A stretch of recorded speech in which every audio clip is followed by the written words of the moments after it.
कलकत्ता के हावड़ा ब्रिज में एक भी पिलर या नट बोल्ट क्यों नहीं है। दोस्तों, जब भी भारत में इंजीनियरिंग के कारनामों की बात आती है तो उसमें हावड़ा ब्रिज का नाम ना आए ऐसा तो हो ही नहीं सकता। लेकिन ये तो हम सब शायद जानते ही हैं कि हावड़ा ब्रिज कितना फेमस है, लेकिन हम में से बहुत कम लोग जानते हैं कि इस ब्रिज के बनने की क्या कहानी है और आखिर क्यों इसे इंजीनियरिंग का एक बेहतरीन नमूना कहते हैं। आज के इस वीडियो में हम आपको इस ब्रिज से जुड़ी हर वो बात बताएंगे जिसे बतौर भारतीय आपको जानना चाहिए।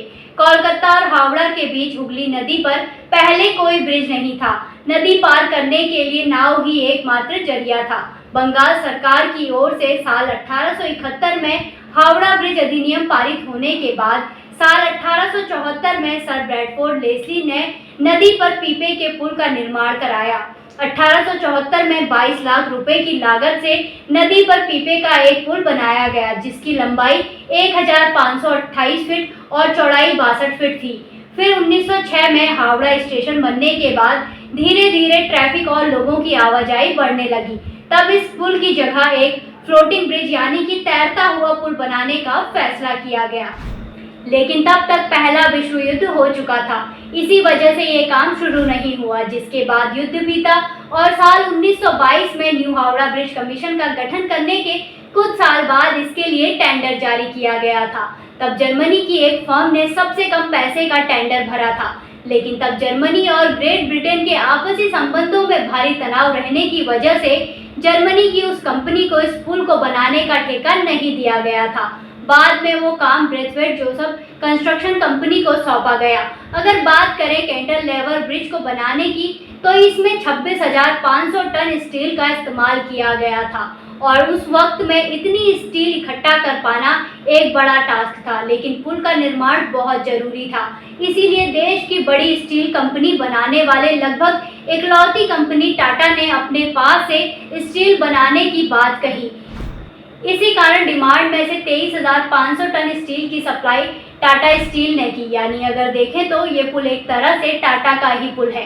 इसके बाद हावड़ा ब्रिज की डिज़ाइन तैयार की गई, जो कि अंग्रेजों की एक शर्त थी कि ब्रिज चाहे जैसा भी बने, लेकिन ब्रिज के नीचे कोई पुल नहीं होना चाहिए, ताकि ब्रिज के नीचे से निकलने वाली बोट्स को कोई दिक्कत ना हो। इसीलिए हावड़ा ब्रिज की जब डिज़ाइन तैयार की गई तो उसमें सिर्फ 4 खंभे बनाने की बात हुई, जो दोनों सिरों पर लगने वाले थे। जिसका मतलब ये है कि पुल के बीच में कोई भी खंभा नहीं होगा, ना ही पुल को तारों से लटकाया गया।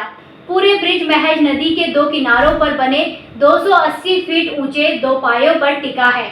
इसके दोनों पायों के बीच की दूरी 1500 फीट है। नदी में कहीं और कोई पाया नहीं है, जो कि अपने आप में एक अजूबा है कि कैसे बिना खंभे के ये पुल करीब 1 सदी से खड़ा है। इसके साथ ही एक हैरान करने वाली बात यह है कि पुल के निर्माण में स्टील की प्लेटों को जोड़ने के लिए नट बोल्ट के बजाय धातु से बनी किलो यानी कि ग्रेनाइट का इस्तेमाल किया गया है। खैर जो भी हो, लेकिन पुल तैयार हो गया। तैयार होने के बाद ये दुनिया में अपनी तरह का तीसरा सबसे लंबा ब्रिज बना। हावड़ा ब्रिज दुनिया का एकमात्र ऐसा ब्रिज है जिसका आज तक उद्घाटन नहीं हो पाया है। दरअसल जब ये ब्रिज बनकर तैयार हुआ था उस समय दूसरा विश्व युद्ध पूरे सवाब पर था, इसीलिए तय किया गया कि इसके उद्घाटन के मौके पर कोई धूमधाम नहीं होगी। दूसरे विश्व युद्ध के दौरान जापानी सेना ने इस ब्रिज को नष्ट करने के लिए भारी बमबारी की थी, लेकिन संयोग से ब्रिज को कोई नुकसान नहीं हो पहुंच पाया। कोलकाता और हावड़ा को जोड़ने वाले ये ब्रिज जब बनकर तैयार हुआ तो इसका नाम न्यू हावड़ा ब्रिज रखा गया। 14 जून 1965 को गुरु रविंद्रनाथ टैगोर के नाम पर इसका नाम रविंद्र सेतु कर दिया गया, लेकिन आज भी लोग इसे हावड़ा ब्रिज के नाम से ही जानते हैं। सबसे ज़्यादा रोचक बात यह है कि आज इससे रोजाना लगभग 1.25 लाख गाड़ियाँ और 5 लाख से ज़्यादा पैदल यात्री गुजरते हैं। लेकिन अगर शुरुआती समय की बात करें तो ये ब्रिज बनने के बाद इस पर पहली बार एक ट्राम गुजरी थी, लेकिन बाद में ट्रैफिक बढ़ने की वजह से इस ब्रिज से ट्राम को गुजरने पर बैन लगा दिया गया। एक और बात इस ब्रिज के बारे में बहुत रोचकता के साथ सुनाई जाती है कि ब्रिज दोपहर 12 बजे से रात के 12 बजे तक बंद कर दिया जाता है। इसके अलावा एक और बात जो इस ब्रिज के बारे में कही जाती है कि वो ये है कि ऐसा माना जाता है कि हावड़ा ब्रिज की कई चाबियां हैं जिसे ब्रिटिश कंपनी ने भारत को नहीं दिया है। दोस्तों, कैसी लगी आपको ये जानकारी और आपको हावड़ा के बारे में और क्या पता है, आप हमें कमेंट करके जरूर बताएं। साथ ही इस वीडियो को लाइक और शेयर जरूर करें।